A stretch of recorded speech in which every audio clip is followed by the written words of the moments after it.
মার্কিন যুক্তরাষ্ট্র ও ইসরায়েলের যৌথ হামলায় সর্বোচ্চ ধর্মীয় নেতা আয়াতুল্লাহ খামেনিকে হারিয়ে শোকে বিহ্বল ইরান। আঘাতের ক্ষত নিয়েই পাল্টা হামলা চালিয়ে যাচ্ছে শত্রুদের বিরুদ্ধে। আলোচনার সম্ভাবনা উড়িয়ে দিয়ে হুঙ্কার দিচ্ছে দীর্ঘমেয়াদী যুদ্ধের। মধ্যপ্রাচ্য জুড়ে এই যুদ্ধ পরিস্থিতি দীর্ঘদিন অব্যাহত থাকলে তা বাংলাদেশের জন্য কতটা হুমকি হয়ে উঠবে এ নিয়ে এখন থেকে চলছে গবেষণা। বিশ্লেষকরা বলছেন, শিগগিরই যুদ্ধ বন্ধ না হলে বাংলাদেশের অর্থনীতিতে তা মারাত্মক প্রভাব ফেলবে, যা থেকে উত্তরণে লেগে যেতে পারে অনেকটা সময়। নেক নিয়তে বরকতময় হোক আপনার টাকা। ইউসিবি ইসলামিক ব্যাংকিং একটি পরিপূর্ণ ইসলামিক ব্যাংকিং ব্যবস্থা।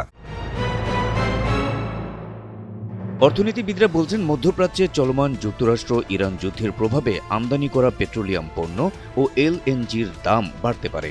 সেই সাথে ব্যাহত হবে শিল্প প্রতিষ্ঠানের কাঁচামালের সরবরাহ ব্যবস্থা, যা দেশের সামষ্টিক অর্থনৈতিক স্থিতিশীলতার উপর পড়বে নেতিবাচক প্রভাব। বিশ্লেষকরা বলছেন, মধ্যপ্রাচ্যই হল বাংলাদেশের প্রধান আমদানির উৎস। তাই এই যুদ্ধ চলতে থাকলে দেশের জন্য জ্বালানির দাম ও সরবরাহ অস্থিতিশীল হয়ে পড়বে। এমন পরিস্থিতিতে বৈদেশিক লেনদেনের ভারসাম্য বা ব্যালেন্স অব পেমেন্ট ও রিজার্ভের উপর বাড়তি চাপ তৈরি হবে। এছাড়া এশিয়া ও ইউরোপ এবং আংশিকভাবে যুক্তরাষ্ট্রে পণ্য পাঠানোর প্রধান নৌপথ সুয়েজ খাল ইরানের খুব কাছাকাছি। সেখানে এই যুদ্ধের প্রভাব পড়লে ইউরোপ ও যুক্তরাষ্ট্রে বাংলাদেশের রপ্তানি পণ্য পরিবহন ব্যাহত হবে। শরিয়া ভিত্তিক আধুনিক ইসলামী ব্যাংকিং। ইউসিবি ইসলামিক ব্যাংকিং একটি পরিপূর্ণ ইসলামিক ব্যাংকিং ব্যবস্থা। বাজার বিশ্লেষকরা বলছেন, মধ্যপ্রাচ্যের দেশগুলোই বাংলাদেশের প্রধান শ্রম বাজার। সুতরাং দীর্ঘমেয়াদী যুদ্ধ পরিস্থিতি সেখানে নতুন শ্রমিক নিয়োগে অনাগ্রহ সৃষ্টি করবে। তাছাড়া বাংলাদেশ এখন মূলত জ্বালানি আমদানির উপর নির্ভরশীল। এ অঞ্চলে দীর্ঘমেয়াদী যুদ্ধ হলে তা তেলের দাম, এলপিজি পরিবহন এবং আন্তর্জাতিক বাজারে এলপিজির সরবরাহের উপর মারাত্মক নেতিবাচক প্রভাব ফেলবে।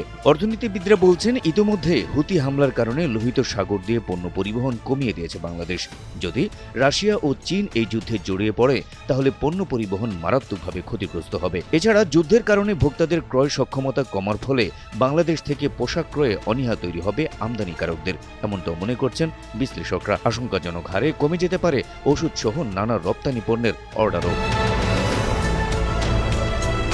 এ অবস্থায় দেশের অর্থনীতিবিদদের প্রত্যাশা, শিগগিরই আলোচনার মাধ্যমে সমাধান হোক মধ্যপ্রাচ্য ইস্যু। তা না হলে বাংলাদেশের অর্থনীতিতে যে ক্ষতিকর প্রভাব পড়বে তা কাটিয়ে উঠতে বাংলাদেশকে অপেক্ষা করতে হবে দীর্ঘদিন। Habib Rasel, NTV online.